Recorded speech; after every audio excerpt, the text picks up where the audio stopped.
जिम्मेवार व्यक्तिले बिमा गर्छ र लापरवाही व्यक्तिले जोखिम लिन्छ। नमस्कार, म सुनबहादुर गुरुङ, नेसनल लाइफ इन्सुरेन्स कम्पनीको फाइनेन्सियल एडभाइजर।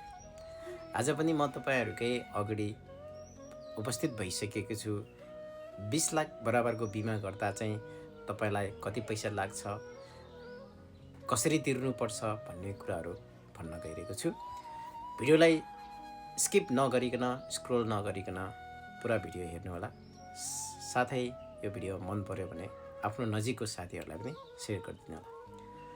जस्तै उदाहरणको लागि तपाईँले 20 लाखको बिमा गर्नुहुन्छ भने चाहिँ तपाईँको उमेर चाहिँ 18 देखि 35 वर्षभित्रको हुनुहुन्छ भने चाहिँ तपाईँलाई 20 लाखको बिमा गर्दा चाहिँ वार्षिक किस्ता चाहिँ 2,45,000 तिर्नुपर्ने हुन्छ।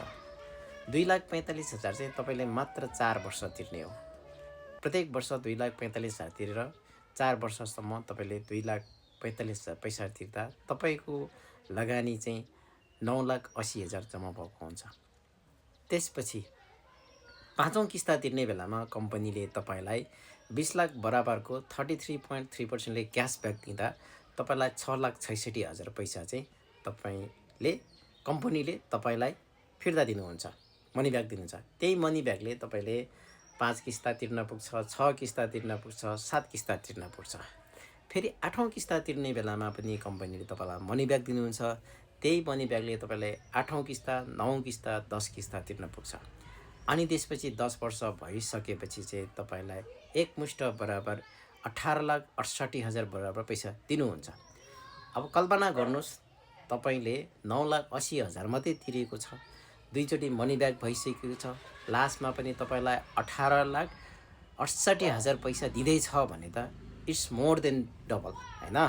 त्यही भएर यसमा आफ्नो पैसा बचत पनि भइरहेको हुन्छ, राम्रो रिटर्न पनि आइरहेको छ र आफ्ना 20 लाख बराबरको बिमाहरू गरिरहँदाखेरि चाहिँ जोखिम वहन चाहिँ 40 लाख बराबरको हुन्छ।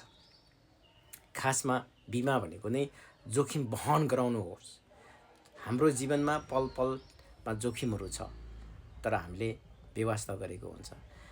त्यही भएर बिमा गर्ने समय हिजो सही थियो, तर हिजो गर्न पाएन भने पनि आज सही हो, भोलि होइन। त्यही भएर सम्पूर्णले आज नै जीवन बिमा गर्नको लागि सम्पर्क गर्नुहोला। आफन्त साथीभाइहरूलाई पनि यो कुरा भनिदिनु होला। धन्यवाद।